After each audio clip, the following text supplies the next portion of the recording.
This podcast serves Middle Tennessee every weekday morning, and it's made possible by member support. Learn how you can make a difference at WPLN.org/support.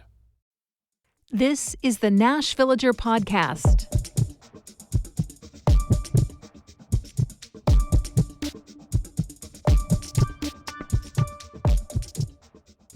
It's July 7th, 2025. On this day in 1456, a retrial found Joan of Arc not guilty of heresy. Unfortunately, that new decision came 25 years after her execution. Her mother pushed for what was called a rehabilitation trial to clear Joan's name, and ultimately, it helped clear the way for Joan to eventually be declared a saint of the Roman Catholic Church. I'm Nina Cardona, and this is your daily digest of what's happening around Middle Tennessee with historical context from Nashville Public Radio, WPLN News. Former Tennessee House Speaker Glenn Cassady is no Joan of Arc, not by a long shot.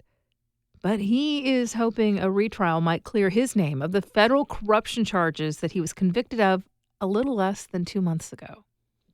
I've talked about Cassady on this podcast before. His case is the one that centers on a company called Phoenix Solutions. It produced constituent mailers for a number of state lawmakers. Mailers paid for with state funds. State funds that representatives can only spend on firms that get the approval of the House Speaker's office. So for him, as Speaker, to give that go-ahead to a company that was also a source of money for him, well, that's the kind of conflict of interest that gets you in pretty hot water. And a jury agreed that he had crossed that line, along with his former chief of staff, Kate Cawthron, who ran the company under a fake name, to hide all of his connections from everyone. Now, during that trial, the jury heard some pretty damning audio of Cassady himself talking to an FBI agent. At first, he denied any involvement or even knowledge that Cawthron ran the company. But as the conversation went on, and after he was reminded of the consequences for lying to the FBI, his story changed.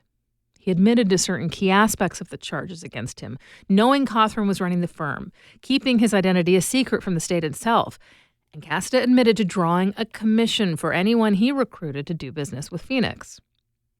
And then the jury heard something they weren't supposed to. In that recording, Cassady also said that Cawthron had to hide his identity because other legislators didn't like the former aide and wouldn't want to give him their business. And the statement could be seen as the equivalent of Cassady testifying against his co-defendant. And so in pretrial hearings, the prosecutors agreed to redact that comment from the audio before it was played in court. But the uncut version is what the jury heard. That audio mistake led to a big interruption in the trial, with the jury sent home for the day and the defense asking for a mistrial. Ultimately, the judge decided the comment wasn't prejudicial enough to merit such a drastic move. He questioned whether the jury had even picked up on it. Things went forward, and the verdict was guilty. Well, now Cassady is pointing to that audio again as a reason to throw out the trial and start over. Of course, the way the system works, that request goes first through the same judge who wasn't willing to declare a mistrial.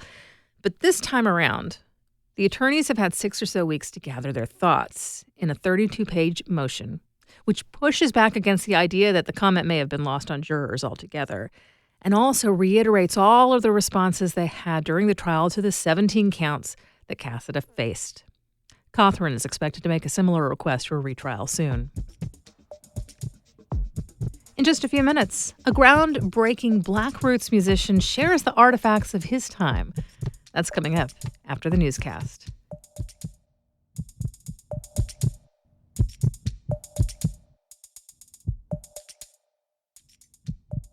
You know how important WPLN News has been to you and your family, and you have seen how high-quality local journalism is necessary to a thriving community. You can ensure that this service stays strong and stays available to all of Nashville and Middle Tennessee. Join the Producers Circle with your gift of $100 or more each month and make the bold statement that you support the mission of a more informed and engaged community. Start your philanthropic journey with Nashville Public Radio today at WPLN.org. Here's the latest from WPLN News. Tennessee is missing about $100 million in federal K-12 education funding, and it's possible the Trump administration will keep that money. The U.S. Department of Education has frozen the funding for all 50 states. Typically, Congress assigns a big pot of money to K-12 education in the first part of the year, which pays for things like after-school programs, English as a second language instruction, and adult literacy classes. Then the Education Department helps pass that money out to states by July 1st, according to the Learning Policy Institute, a national nonpartisan think tank. But this year isn't typical. The department is hanging on to the money as Trump officials allege schools are using the funds to spread a, quote, radical left-wing agenda. Critics say this is likely tied to the crackdown on immigration, since the funding pays for English proficiency help as well as support services for migrant children. The department has withheld about $106 million from Tennessee, according to the Learning Policy Center's analysis. That's about 13% of this state's annual federal funding. Tennessee schools may soon require less red tape to remove students with disabilities from classrooms. WPLN's Camelia Burris reports that the removals could be done before behavioral assessments are made. Students deemed a disruptive force are subject to a new rule proposed by the Tennessee Board of Education.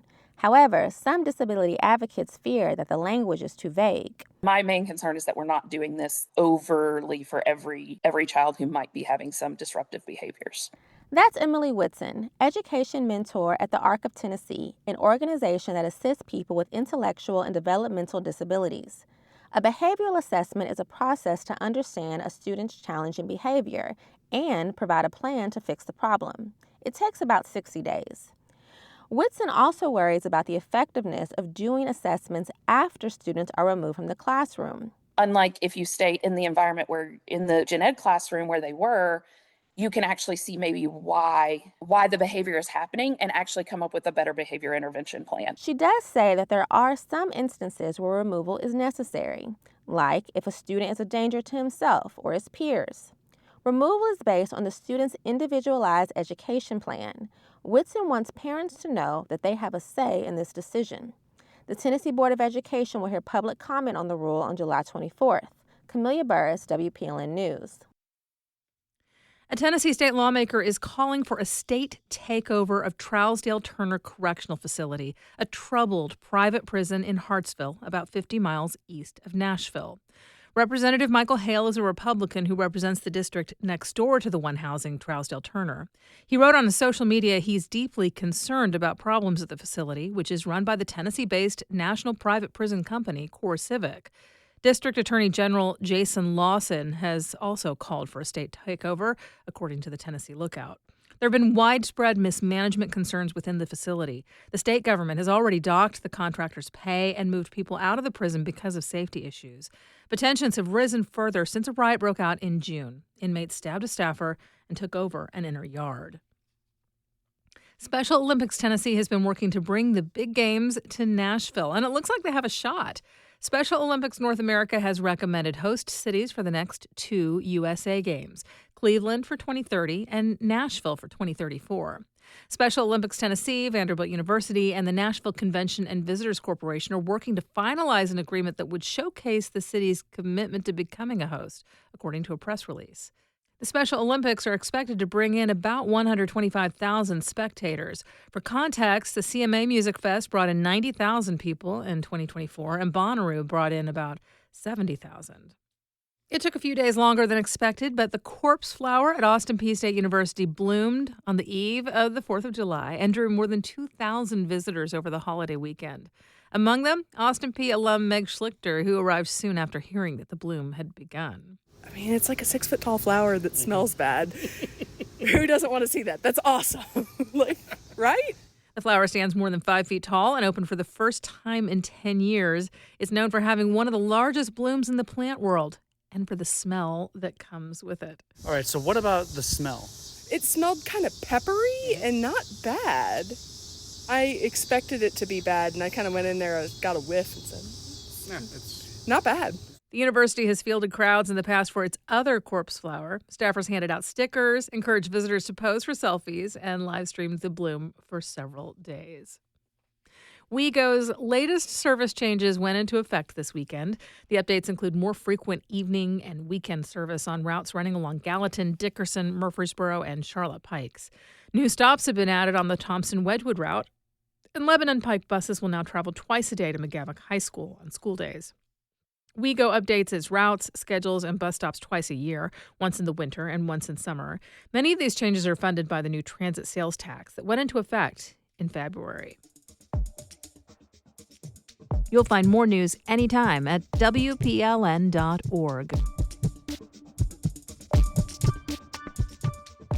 Museums are often repositories of distant history, but when Dom Flemons co-founded the Carolina Chocolate Drops 2 decades ago, he envisioned the Black String Band being the subject of exhibits in his lifetime. Senior music writer Julie Height has the story about his new exhibit in Nashville. Back in late April, the Carolina Chocolate Drops played a reunion show at the Biscuits and Banjos Festival in Durham. They were marking the 20th anniversary both of the band and the movement to reclaim the black roots of folk and country music that it propelled forward. All these years later, it's easy to see the significance of 3 young pickers, Rhiannon Giddens, Justin Robinson, and Dom Flemons, starting the group that brought the forgotten black string band tradition to new audiences. But at least one of the Chocolate Drops, Flemons, was thinking that way at the start.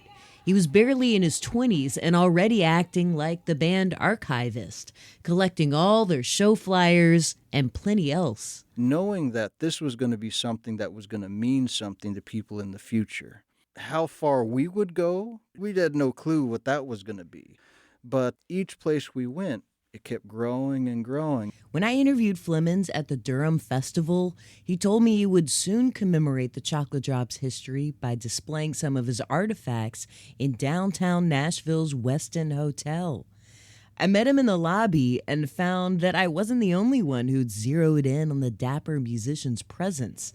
Flemons had a fan. So you saw them at the Opry a couple nights ago, and you're so fantastic. We love your music, and we love everything that you said at your set. And here you are. I mean, wow. It's nice to meet you. I'm so glad that you're able to stop by for a little bit. You know, we were just talking about everything on display.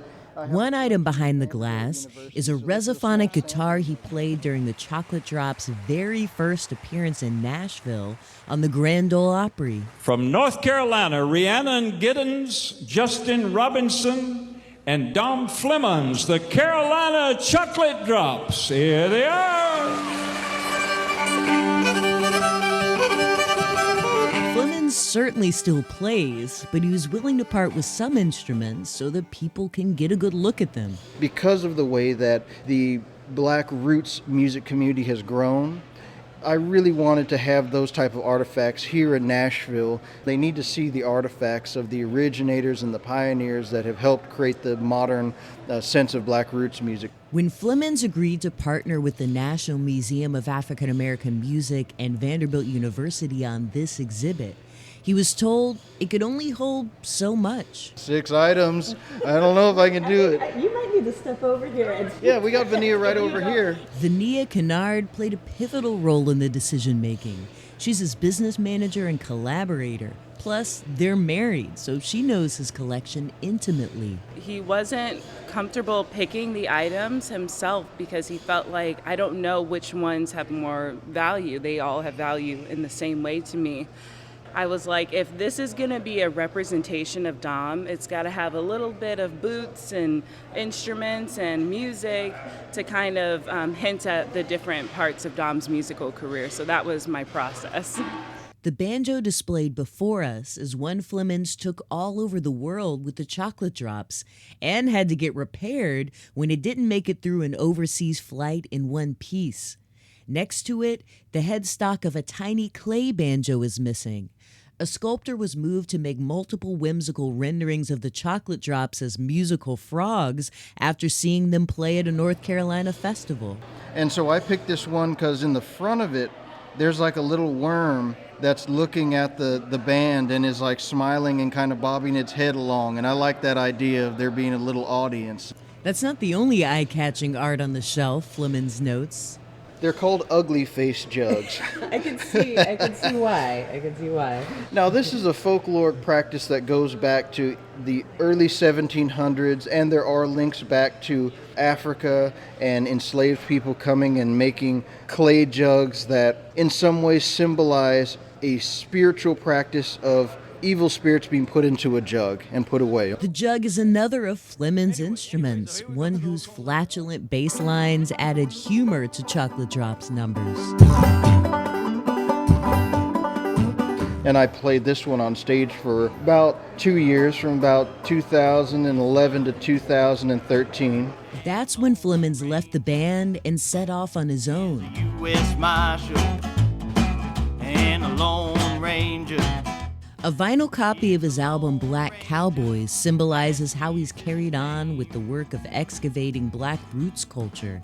Its 18 songs and poems are paired with thoroughly researched liner notes, he points out. So that there would be a very clear, tangible historical precedent that said that Black Cowboys is a thing and it's important. But to see it sort of evolve outward into popular culture has been really amazing, and I'm glad it's had that role. That's thanks to Flemons' dedication to illustrating hidden histories. Julie Height, Nashville Public Radio. Rode a sorrel that could outrun them all. Master of a pistol, master of disguise. Looked every man he caught now dead in the eyes. Now he's a U.S. Marshal and a Lone Ranger. He is a Lone Ranger. Bass Reeves is his name. Dom Flemons' exhibit can be viewed in the Westin Hotel lobby, downtown Nashville, until September. We do this roundup of Nashville news every weekday. Please consider subscribing on your favorite podcasting app. Thanks so much to all of you who've left 5 stars, a thumbs up, or a review in your app of choice. That little bit of love really does tell the algorithms that more people should hear about us. And of course, everything at WPLN News is listener supported, so you can make a donation at WPLN.org. And that's it for today. Thanks so much for listening. Let's make this day a good one, and we'll catch back up tomorrow.